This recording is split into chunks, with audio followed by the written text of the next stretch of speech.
Good evening, everyone, and welcome to our virtual budget committee meeting today, May 18th of 2020. We're going to call this meeting to order and start with a roll call. If you will, just let me know that you are here. Susan Greenberg. I'm here. Ann Bryan. Here. Eric Simpson.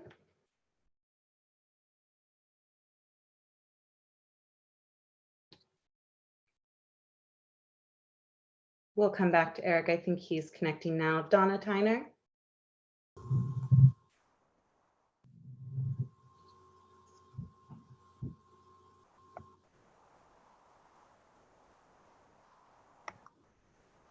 We can't hear you, Donna. Here. Thank you. Leanne Larson. Here. Becky Timchuk. Here. Tom Collette. Here. Has Eric joined us yet? He's having some issues getting signed on. Okay. Ryan Sweet. Here. Sarah Beachy. Here. Bettina Jasinski. Here. Miles Glowacki. Here. Denise Peterberg is myself. I'm here. And Heidi Edwards. Here. Kristen Lee. Here. And we will count Eric as absent at the time and check in with him later. Next, I'd like to ask the committee if there are any changes or additions to the minutes from our last meeting. Is there any discussion about our last meeting minutes? All right, if there's no discussion, do we have a motion to approve the minutes as presented from our previous meeting? I move to approve the minutes from our May 4th, 2020 budget meeting, and this is Leanne Larson. Do we have a second to approve the minutes? I second. I'm sorry, was that Donna?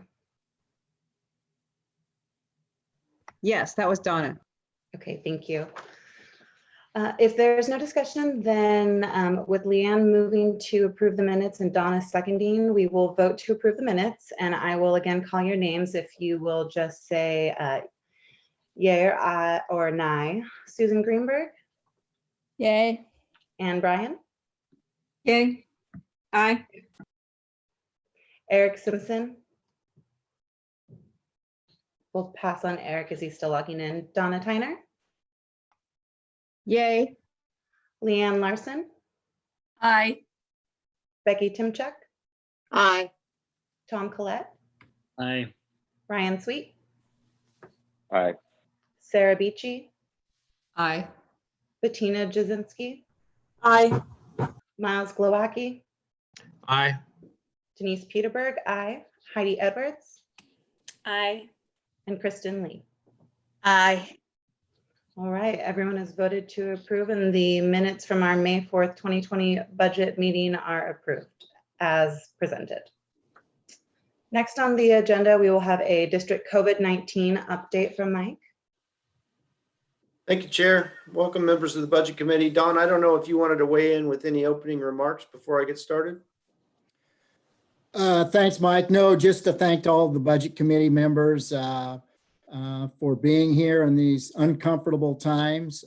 I know that Mike will probably bring it up, but not much has transpired since our last meeting.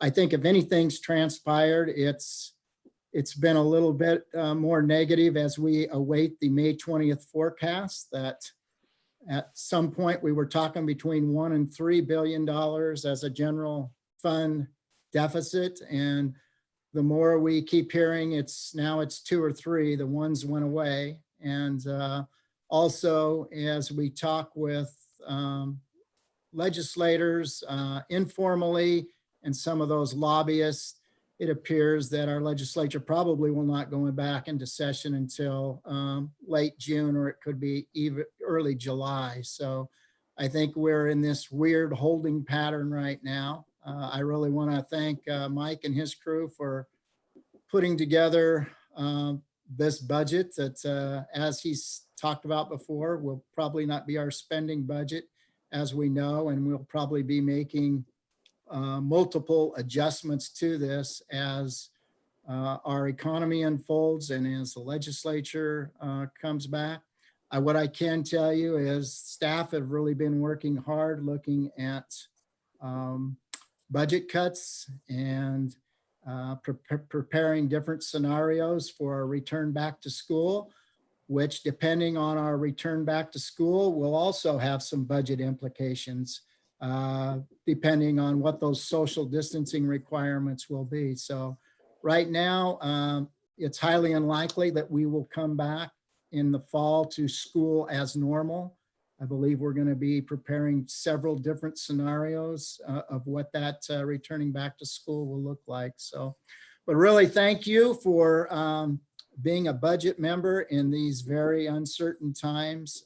And I know a lot of other organizations, whether it's private or public, are going through this. I'm looking at Heidi, and Heidi, I know what community colleges are going through right now.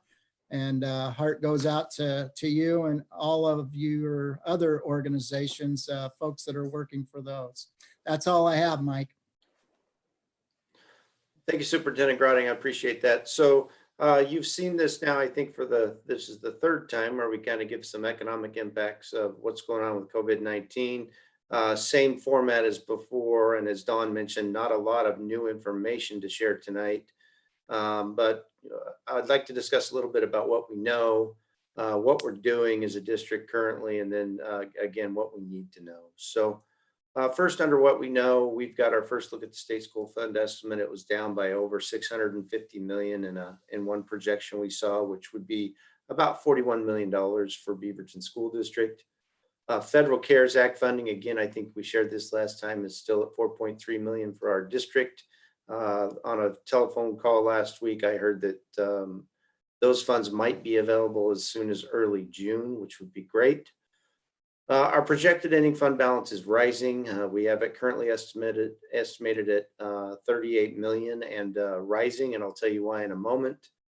And the governor last week shared used the $3 billion as, kind of in that range of reduction. So trending more towards the negative range of the numbers we gave early on in this process. In terms of what we're doing, again, there's always some emergency spending going on, not a ton of money, but some money being spent on emergency spending for distance learning and other kinds of things for schools. And the second bullet is a new one. We furloughed all eligible staff basically for Fridays between now and July 24th, I believe it is, depending on a person's calendar. So if you are planning and scheduled to work over that time, you'll be experiencing a furlough of 1 day a week between now and then. For our teaching staff, that's through the middle of June. For folks that work the full calendar year, it will be all the way through all but the last week of the month of July. So what's that doing for us? That's helping us out in terms of building our reserve. And this year, this furlough came about from a vote from BEA, as well as some discussions with our classified and non-represented folks about getting this implemented. This will be implemented through a work share program. I don't know if you've read about it or heard about it, but it's similar to the program that Portland Public rolled out a couple of weeks ago. Spending and hiring restrictions are still in place. Again, working on those reserves every chance we get. All the spending plans are in. All but 2 schools have their spending plans approved.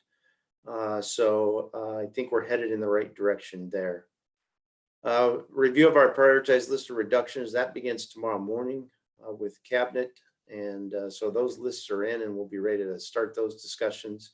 We'll do an initial review next week and begin to narrow the gap down in terms of what we think, what our target numbers need to be in the coming weeks after that. What do we need to know? The initial impact on state revenue, that's the forecast in 2 days on the 20th. That will give us our initial thoughts about where the state is and what the legislature will have to do to balance the budget for this biennium. Not only will it give us those initial impacts, but it will give us some insight into the up and downside risks of the forecast, which will be interesting, and we'll spend some time looking at those. Again, that's on Wednesday morning. When you think about our district and you think about a $1 billion state general fund shortfall, that's about, for us in the state school fund, that's about $25 million. So each billion you hear represents about 25 million to Beaverton. Legislative response to the upcoming forecast, Don highlighted that a little bit. Not sure when the legislature will come into session. This feels eerily familiar to 2008, 2009, or even back in 2002, where there was a recession. State needed to balance the budget. Legislature wants to come into session to balance the budget, but they're also waiting to hear if there's more money coming from the federal government to states, and that may be where we end up here once again, but we'll stay tuned and see how it goes. That's the new round of federal spending, and you probably heard a little bit about that. We hear a lot of job owning back and forth recently about what was passed Friday out of the House. And finally, as Don mentioned, will schools open in the fall? And I guess I should say, will schools open in the fall the way we're used to seeing schools open in the fall? And as Don mentioned, we may need to make some adjustments as we start the year next year. So that's kind of the update on money and where we are. Some of it, most of it was really review, but a couple of new interesting items. Any questions about economic impacts at this point? All right, I turn it back to you, Chair. I'm actually going to turn it back to you. The next item on the agenda is public comment. Back and forth. Thank you, Chair. So we got some public comment and some questions, and what I'm going to do is similar to last meeting. As we look at each question, I'll hand that off to the appropriate cabinet member for discussion. And I think question number one, Jenny Hansman, that's yours. Okay, so I'll go ahead and read the question and then I'll read the answer as well. So the question, number one, I had understood that the weighted staff allocation to increase staffing at schools with high populations receiving free reduced lunch was a new staffing model for BSD and would be used in 2021 to distribute staff across the district to try to make things more equitable in our lower income schools.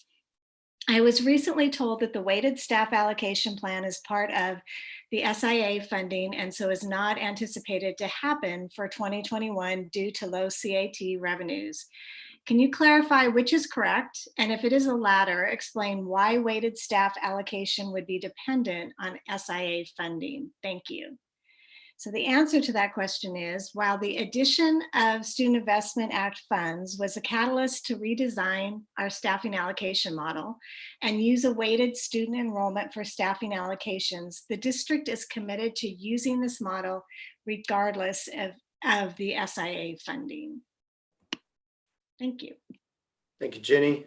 Sue Robertson, number two is yours. Okay, the question. Many CEOs, university presidents, coaches, and other highly paid professionals are taking pay cuts during this time to save the jobs of those below them. Has district officer personnel discussed this? Has Superintendent Graham thought of taking a pay cut, especially in light of his retirement earlier this year, as he is now collecting 2 paychecks a month? This could free up a large portion of budget space and save teachers for next year when we need smaller classes more than ever, since students will go at the minimum of 6 months without stepping foot inside a classroom. Answer. When Mr. Graham's contract was renewed, he elected to take no cost of living increase for the remainder of his current contract, which goes through June of 2022.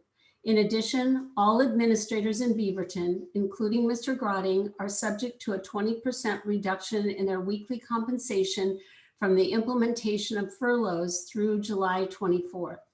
Those who are also retired from PERS and working back with the district are unlikely to be eligible for the unemployment insurance benefits through the WorkShare program. All employees retired from PERS and working back with the district in other classifications will be afforded the opportunity to work back on their furlough day to maintain compensation. Thank you, Sue. Number 3, I believe this one is yours as well, Sue. Okay. How much has the district saved in the 2019-2020 school year by eliminating the short Wednesdays, especially September through March compared to September through March of last year? The answer is the savings does not come from the elimination of the Wednesdays. Instead, it comes from the elimination of 9 student instructional days. This equated to approximately $7.8 million. Thank you. Number 4 is mine. Question, how much has the district saved in operational cost, transportation, utilities, substitutes through remote learning? For transportation utilities costs, I talked to Carl and his folks, and that'll be answered in question 7. For substitutes, this is our first month of where we've essentially seen where we haven't paid subs. So I'm hesitant to answer with a much specificity, but the ballpark number is probably in the $1 million range. Number 5 is not a question, it's a comment. Thank you so much for your hard work and service to our community. So thank you all, Budget Committee members, for your help and support here. Question number 6 is Jenny. Okay. I just read the superintendent's budget update, which included noting that we would be informed of changes to distance learning. Will instruction be decreased? My students, grades 3 and 6, already appear to be receiving the bare minimum required by the state. The answer is teachers and service providers will continue to use a mix of synchronous and asynchronous interaction during the final month of remote learning. With one less day to connect with students each week, teachers will make adjustments to their Monday through Thursday weekly schedules. This may include adjusting their office hours and/or student contact time. Teachers and service providers will not be available virtually, by phone, or via email on Fridays for student or parent consultation, to deliver instruction, or to provide feedback on student work.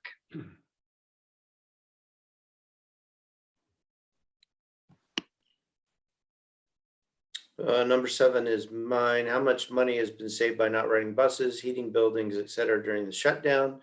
So our answer, and these are again based on some models that we have, approximately $1.3 million from transportation for 1920. Savings for each of the following from March 16th through June 30th in electricity, $330,000, natural gas and water, $135,000, and garbage, $185,000. So again, we're obviously not using as much power and gas and water, and we reduced the number of garbage runs again because of the need. So that's been some savings for the district. Question number 8, I support revenue increase to keep teachers, support staff, and other positions in the district. How can we identify what the ideal revenue figure is and call it out? This is my answer, and it's just really for this year only. I mean, we have a lot of student need, and especially in light of the pandemic and what's gone on, our needs are going to be even greater next year. But just getting back to our original allocations of $9 billion for the state school fund and our $32.7 million for the student investment account would be a great start. So, and again, and I note, even at that level, we know our students are going to have a lot of needs in the fall. Number 9, that is Carl. Good evening. Will childcare for essential workers be extended as businesses are reopened? So the district will continue to monitor this and will certainly make adjustments and expand services where needed across the district. Number 10, Jenny. Due to the budget crisis we are currently in, will the 2 pre-K classes that are scheduled to open this fall at McKinley and Fir still be moving forward? The early learning program expansion would be under consideration for reduction, like many other areas we're looking at. I have 11. Do you want me to go on? Sure. Okay. Question, is the district looking at reducing PE music at the elementary level? How does the district plan on meeting the 150 minutes per week required by the state if staff is reduced in this area? The answer is we are not looking at reducing PE and music at the elementary level. Thank you. Carl? Does the budget contain funds to help students and teachers safely return to school next year? The school district will need to purchase personal protective equipment to protect students and staff. Staff may need extra sick days. Nobody with any illness should come to work. HVAC systems may need to run continuously, requiring additional maintenance. Additional cleaning staff may be needed. Additional nursing staff may also be needed. We need to start understanding those costs and others I have not thought of as of now. So the answer to this, our school and district funds will need to be reviewed to meet the outcomes of a safe return for school for students and staff. At the present time, there are no specific funds set aside, but we are evaluating for PPE needs overall. HVAC systems are currently being maintained and filters are being changed during the closure as we speak. That's been ongoing. With the reduction of expected funding for 2020 and 2021, license and support staff may be reduced as a result of a lack of financial resources. Overall staff responsibilities and expectations may need to be reviewed to fully meet a safe return to school. And that's specifically around cleaning protocols and changes of students from class to class and spaces. Thank you, Carl. Question 13, are we planning now for a reduced calendar next year? If we don't know funding levels yet, but if begin to plan now, we can react faster when we have it. We should focus on a shorter calendar that maintains staffing levels as much as possible, quality over quantity. So the answer to that is in anticipation of reduced funding next year, the district has implemented Friday staff furlough days from May 15th through July 24th. Again, that's for those who were scheduled to work. Savings are anticipated to be 1 million to 1.3 million per day for the first 5 weeks of reduction, and then a lesser number thereafter. These savings will reduce potential layoffs and help protect class size. Depending on the May revenue forecast and legislative decisions, we may need to negotiate a shorter calendar. So generally speaking, one of the things we need to see in the May forecast that will be interesting to us is what are those up and downside risks to the forecast? What do those look like? I've been through 2 of these kinds of recessions in the past, and what typically happens is state government, we have to balance our budget as a state as we go. We don't get to run deficit spending. So as the state needs to come together and make adjustments based on forecasts as they come out, they'll have to make decisions on potential budget reductions if the economic conditions worsen from the May projection. So if and when that happens, those are the times that we tend to look at furlough days because once you get a school year started, it's very difficult to make significant changes to the school year or to the program itself while kids are there in session. So we typically hold off on furlough to the extent we can, knowing that if our economic circumstances deteriorate, we have somewhere to go once the school year is started.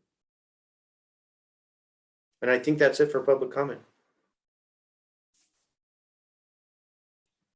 Thank you, Mike. The next item on our agenda are adjustments to the proposed budget. So I'll turn the time over to the budget manager, Jessica Jones. Hi. So there was a 3-page document that was sent out in the budget committee packet last Thursday, and it reconciles the proposed budget to what we're recommending the approved budget be and any of the differences. And there was only one difference between the proposed budget and the approved budget for the 2021 budget. And it was in the capital projects fund, and it is just an appropriation transfer between the facilities acquisition and construction and support services. And this was due to some information that I received about the timeline for receiving some buses that are purchased with the bond under the critical equipment. Thank you, Jessica. Next on our agenda is time for final comments from the budget members. Going around round robin style this time, we will be calling on people as they have questions. So if you'd like to ask questions or share your final comments with us, if the budget committee would please type your name in the chat box and we will call on you.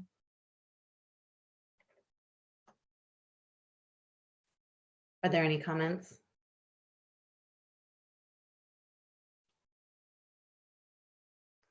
Sarah Beachy. I just wanted to ask a little bit more about the SAM allocation and how much I don't understand how it would be if we don't get the expected revenues through the SIA. How will it be implemented? How much will it cost, and how will it be implemented as far as prioritization? I could take that one, Sarah. So the way this SAM model is it provides additional weight to poverty at school, with schools in poverty, actually to all schools and all students in poverty. That differs from the way we've allocated SAM in the past. So it's just another allocation. You put the total resource in that you have to put towards SAM, and it'll give you the number and the allocations based on that. So it's a weighting. It's allocated through a weighting throughout the district. Right. I understand that the higher poverty schools will receive it. Do we know how much that's going to cost? No, we that's part of what we're waiting on, and part of why we're building our budget reductions is what are the resources we have to put to that staffing allocation model. And once we know that, we'll put that number in and run it through those calculations. Okay. Yeah, because I'm trying to figure out how, if we don't have, say you only gets, you're only getting a portion of that money, and how it would be, you only have enough for one position. I mean, say you only had enough for one position, and which school would get it? It's based on that. I mean, that it could come down to that. We could only add like one more person, right? And how you would get to, how you would prioritize that. It's just that calculation. It's that weighting. Right. It's just based on that weighting, and we'll run it through that calculation to come up with a number that matches our resources we have available. So again, what that will show in the end is there will be a larger commitment to those schools that have higher poverty than in a school with lower poverty, for example. Okay. Okay. Thank you. Leanne Larson. I just wanted to take a minute. I don't have a question, but I just wanted to thank Mike and his team. You guys have, anytime we get district communication, I am always amazed at how well district leadership has just stepped up during some extraordinary times. And with all the uncertainty around budgets and the economy and all, you guys have done a really fabulous job. And I just wanted to do a shout out and a thank you to you and your team and Jessica and everybody, because it's pretty difficult, but it's amazing. So thank you for that, and for all your work that's gone into this. Thanks, Leanne. And Brian. I'm sure, like the rest of the budget committee, I'll be tuned in to the state forecast on Wednesday, eagerly awaiting a little bit more guidance about what kind of school year we'll be looking at for our students and our employees next year. I am concerned that even with the allocations that we are making and the changes to our staffing allocation model, that we will not be providing enough resources to any of our students next year. And frankly, I'm sobered by the changes that we've seen in just the last 2.5 months of the kinds of impacts that, I know we were all looking forward to adding to our budget this year instead of subtracting from it. I appreciate the work that's gone in and recognize that it's just the beginning, that we have a lot more work that we're all going to be faced with next year as we make adjustments. And my highest hope is that we'll have some more concrete information before the school year starts, because I know that none of us want to be making changes midway through the school year next year. So as we meet again, I look forward to getting the additional information and appreciate the principles that this budget is built off of. So thanks to the team and to our board and budget committee members for their commitment to students. Thank you, Anne. Becky Timchuk.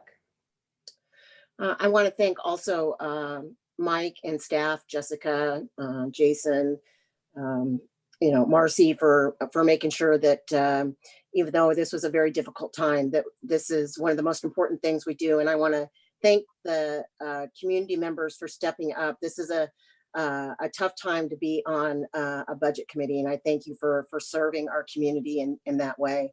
I just wanted to make the observation this last weekend, Leanne and I are a part of the Oregon School Board Association, and we were on a conference call with all fellow school members from around the state.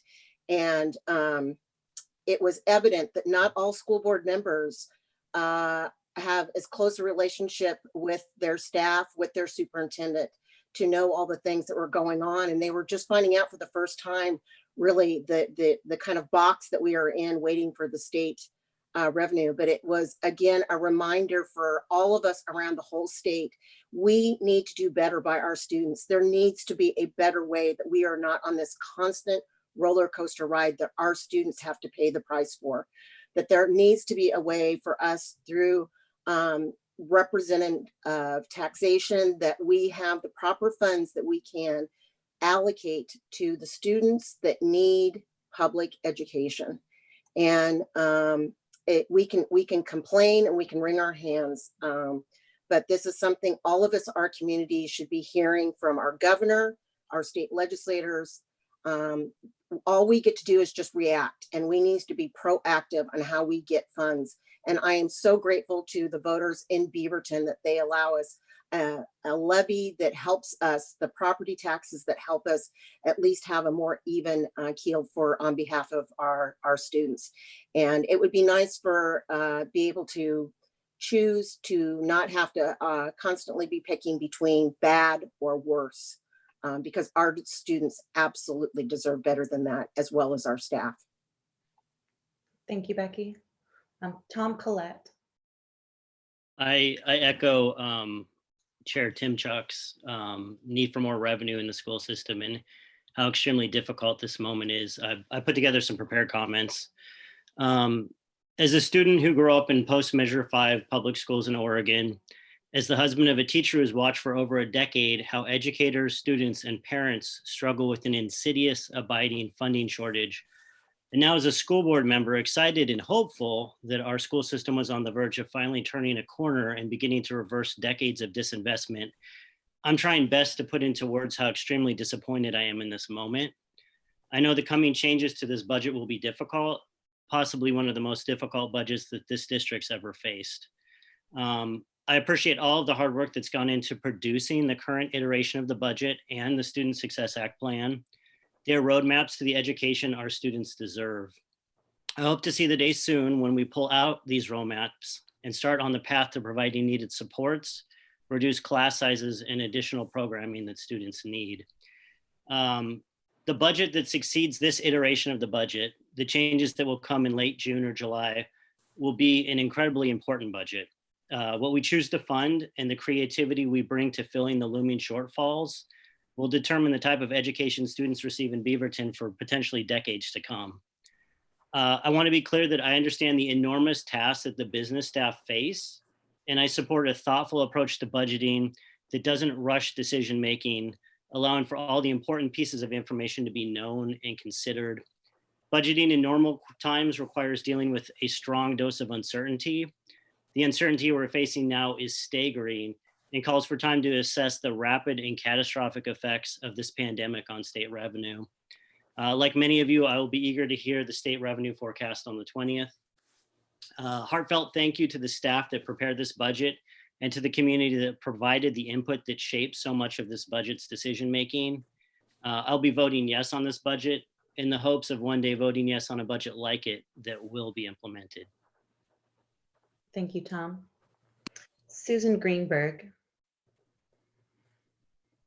Tom, you actually articulated a lot of what I've been thinking.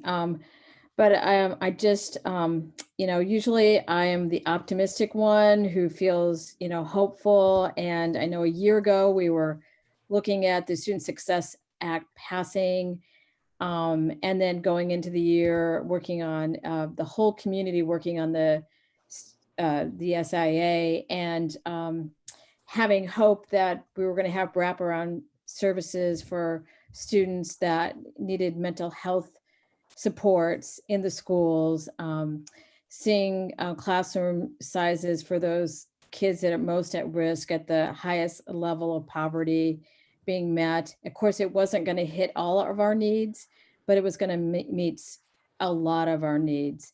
So, I too am going to vote for this budget, but I also realize that there's so much out of our control. And I am very much concerned about our students coming into next year, especially those who are most in need. Thank you, Susan. Is there anyone else on the budget committee who wanted to take this time to make any final comments? All right, I think that's it for now.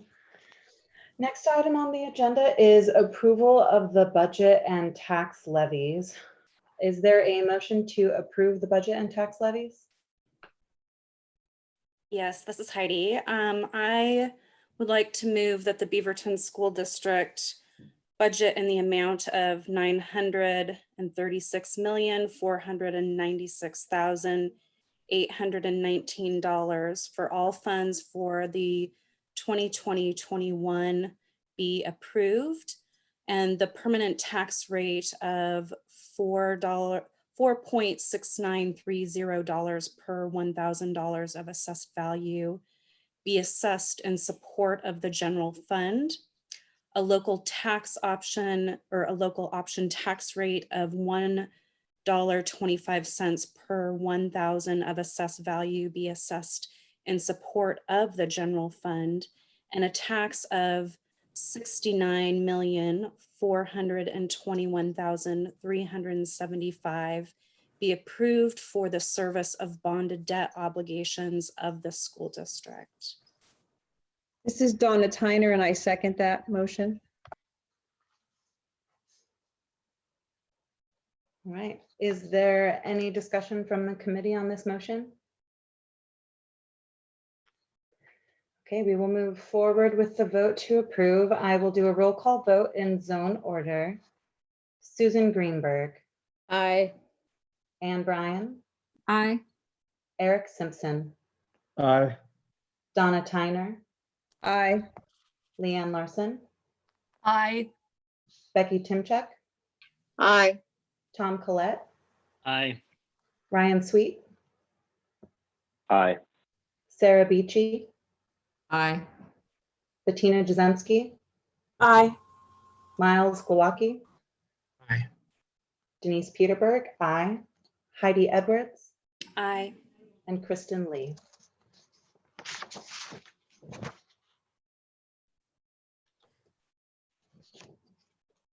Sorry. Aye. Thank you, Kristen. Heidi has moved to approve the budget and tax levies, and Donna Tyner has seconded the motion, and by unanimous vote, the budget committee has voted to approve the budget and tax levies for the 2020-2021 school year. At this time, we will now hear our closing remarks from Superintendent Graham. Thank you, Denise. Before I get into remarks to the committee, I just want to let the budget committee, our board members, during these unprecedented times, we've seen some amazing efforts, and a shout out to our teachers and other support staff, administrators in the district. I've seen some absolutely amazing efforts from our staff, often putting themselves at risk to put our students first. And while, once again, it hasn't been perfect, and I know our board chair says quit apologizing for not being perfect, I think that's what makes Beaverton the place that it is because we do want our place and our efforts to be perfect for our kids. But I think sometimes we get wound up in here, but there have been some just truly amazing efforts from teachers, from support staff, administrators. And then I just want to shout out, a special shout out to Mike, the business crew, as well as our communications department, Maureen and her staff, preparing these Zoom meetings, getting prepared for everything. So thank you. And finally, just to each and every budget member, board member, thank you for what you do, for your servant leadership to our community. It's very difficult times, and I really want to thank you. And I know there has to be some uneasiness with passing this budget, and I appreciate you doing that because you're putting your trust into us as we go forward, and we'll be working with our board. But I will try with our team, with a great team, to try to do everything possible to make sure that every dollar that is being spent in the district as we go forward is being spent through an equity lens, really taking time to acknowledge and notice those students who need our help the most, and really trying to spend our tax dollars in the most prudent way possible to make a difference for our students. But thank you all. Thank you, Madam Chair. Thank you, Heidi, for your leadership of this group, and you did a great job. So thank you. Thank you, Don. And with that, our meeting today is adjourned. Thank you, everyone.